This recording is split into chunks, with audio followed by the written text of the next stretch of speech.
अस्सलाम वालेकुम। बाबर आजम की और कोच सरफराज अहमद की पहला टेस्ट मैच हारने के बाद एक 1-to-1 मुलाकात हुई है जिसमें और कोई प्लेयर शरीक नहीं थे। इस मुलाकात में टीम के अंदरूनी माहौल पे बात हुई। एक सीनियर पाकिस्तानी प्लेयर को उसके बाद पीसीबी की तरफ से सरजनिश भी की गई है, वार्न किया गया है।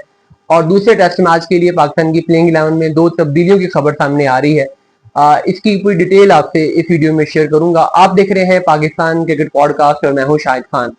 बाबर आजम और सरफराज अहमद की जो 1-to-1 मुलाकात हुई, आप जानते हैं कि इस टाइम पे बाबर आजम भी अंडर प्रेशर हैं और सरफराज अहमद भी अंडर प्रेशर है। सरफराज ने जब से हेड कोच बने हैं 3 टेस्ट मैचेस खेले हैं और तीनों टेस्ट मैचेस में पाकिस्तान को शिकस्त हुई है। खेले नहीं है, मतलब सुपरवाइज किए हैं या उनको हेड किया है। और बाबर आजम की भी वापसी के बाद ये पहला टेस्ट मैच था एज अ कैप्टन और वो भी ये मैच जीतने में कामयाब नहीं हो सके। तो एक प्रेशर बैरल है और आगे इससे भी वर्स्ट चीजें आने वाली हैं क्योंकि जो इंग्लैंड का टूर है वो वेस्ट इंडीज से भी कई गुना टफ होने जा रहा है। तो यहाँ पर अगर चीजें सॉर्ट आउट नहीं की जाती, जो मसाइल चल रहे हैं वो हल नहीं होते, तो इंग्लैंड में जाके पाकिस्तान को ज्यादा प्रॉब्लम पैदा हो सकती है। यही वजह है कि बाबर और सरफराज दोनों ही परेशान हैं और दोनों ने ही इस सिचुएशन का हल निकालने के लिए एक 1-to-1 मीटिंग की। और उसमें दूसरे प्लेयर्स को बुलाया इसलिए नहीं गया कि उसमें कुछ हार्ड चीजों पर बात होनी थी जिसकी वजह से प्लेयर्स का ना होना ही वहां पर बेहतर था।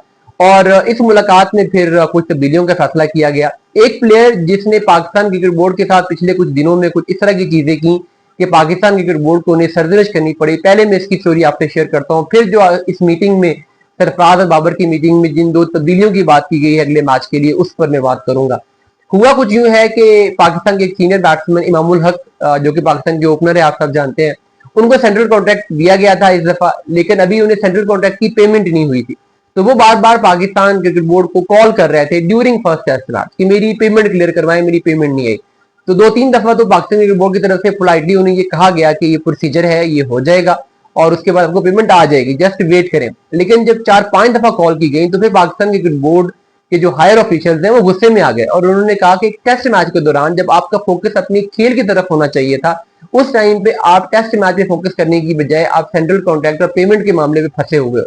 और उन्हें सजेस्ट की गई कि अगर दोबारा ड्यूरिंग सीरीज इस तरह की हरकत की गई तो उन्हें टूर से वापस भी बुलाया जा सकता है। ये जो धमकी है ये बड़ी मुअस्सर है और इमामुल हक जैसे सीनियर प्लेयर को ये बात समझनी चाहिए कि जो भी पीसीबी के प्रोसीजर होते हैं वो क्या होते हैं, कितनी देर लगती है। और खासकर जब अपनी परफॉर्मेंस नहीं आ रही, अब इमामुल हक ने टेस्ट मैचेस की 4th इनिंग अब तक 12 दफा बैटिंग की और वो एक दफा भी 50 स्कोर करने में कामयाब नहीं हो सके। तो अपनी फिटनेस पे भी तवज्जो दें कि दूसरी इनिंग तक जाते जाते उनके बैटिंग के रन क्यों नहीं आते। पहली इनिंग्स में वो ठीक ठाक बैटिंग कर लेते हैं बट दूसरी इनिंग में चूंकि टोटल कोलैप्स होते हैं जिसकी वजह से ओवरऑल उनकी परफॉर्मेंस काफी बुरी नजर आती है।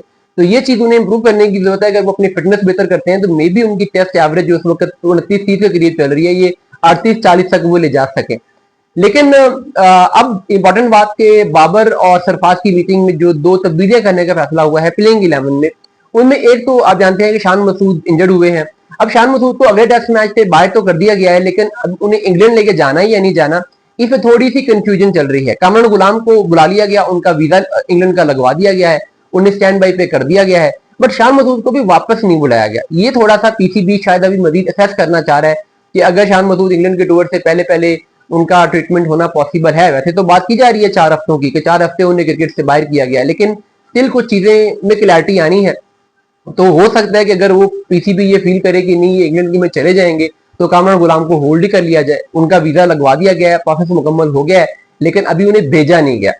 तो प्लेइंग 11 में अगले मैच के लिए तो शान मसूद है नहीं, तो उनकी जगह पे अब्दुल्ला शफीक को कहा गया है कि वो रेडी रहे, अगला मैच वो खेलेंगे और अब्दुल्ला शफीक नंबर 3 पे खेलेंगे। यानी बैटिंग ऑर्डर वही होगा कि अजान नवैस आ जाएंगे, साथ में इमामुल हक आ जाएंगे और नंबर 3 पे अब्दुल्ला शफीक आ जाएंगे, फिर 4 पे बाबर आजम होंगे, 5 पे आगा, 6 पे रिजवान।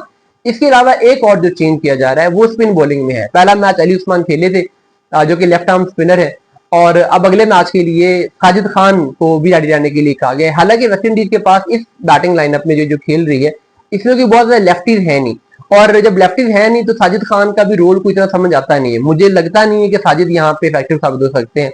तो अली उस्मान या साजिद की बजाय अगर आपने खिलाना ही है तो आप या तो ये कर लें कि एक बैट्समैन खिला लें, या फिर अगर आप चाहते हैं कि एक बॉलर, हमें 5 बॉलर के साथ ही जाना है, तो फिर उबैद शाह को खिला लेना पाकिस्तान के लिए शायद मेरे ख्याल में ज्यादा बेहतर साबित होगा as compare to Sajid Khan के।